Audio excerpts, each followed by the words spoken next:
Arrange marriages are much better. Arrange marriage के अंदर आप जीरो से स्टार्ट कर रहे हो अपना रिलेशनशिप।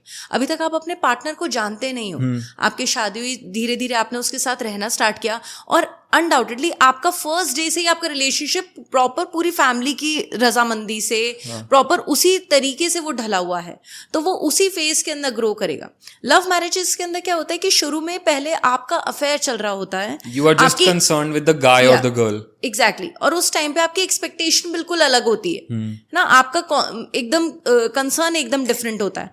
अब क्या होता है, लड़ मर के आपने शादी कर ली, अब उसके बाद सिचुएशन डिफरेंट हो गई, अब पेरेंट्स इन्वॉल्व हो गए, अब बहुत सारी चीजें इन्वॉल्व हो गई, अब आपकी एक्सपेक्टेशंस कम होएगी। पहले जो आदमी आपको दिन में 50 फोन करता था, अब वो आपको दिन के सिर्फ 5 फोन ही करेगा। क्योंकि उसको और भी काम मैनेज करना है, क्योंकि अब उसको ये लगेगा यार ठीक है, वाइफ है मेरी, घर पे आ गई है, उसको भी समझदार होना पड़ेगा, उसको भी सारी चीजें मैनेज करनी पड़ेगी। ऐसा थोड़ी है कि मतलब वही जो फेज जो था वो वापस चलता रहेगा।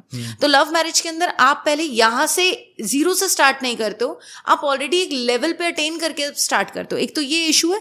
दूसरा इशू ये है कि ऑलरेडी आपने अपने उस पार्टनर को अपने अफेयर के अंदर ऑलरेडी जान चुके हो बहुत अच्छे से, आपको उसकी आदतें पता है, सबको जान चुके, लेकिन उसके बाद जब आपकी शादी हो जाती है तो व्हाट्स न्यू, एक्सप्लोर करने के लिए बहुत कुछ खास बचता नहीं है। ऑलरेडी एवरीथिंग इज डन, सो वो एक एग्जैक्टली नो स्पार्क। या अब ऐसे केस के अंदर बेसिकली लव मैरिजेस से वो ही सक्सेसफुल होती हैं जहां पे आप दोनों ही बहुत ज्यादा समझदार हो और आप दोनों ही एडजस्ट करने के लिए, चीजों के अंदर कॉम्प्रोमाइज करने के और चीजों को समझ के अडेप्ट करने के लिए आप बिल्कुल तरीके से मेंटली आप प्रिपेयर्ड हो कि हाँ भाई जैसे भी है हम दोनों मिलके इसको निभा लेंगे, और बड़ी ही मैच्योरली आप अपने रिलेशनशिप को आगे लेके जाते हो, सारी की सारी चीज़ों को समझते हुए, सारी की सारी चीज़ों को ध्यान रखते हुए।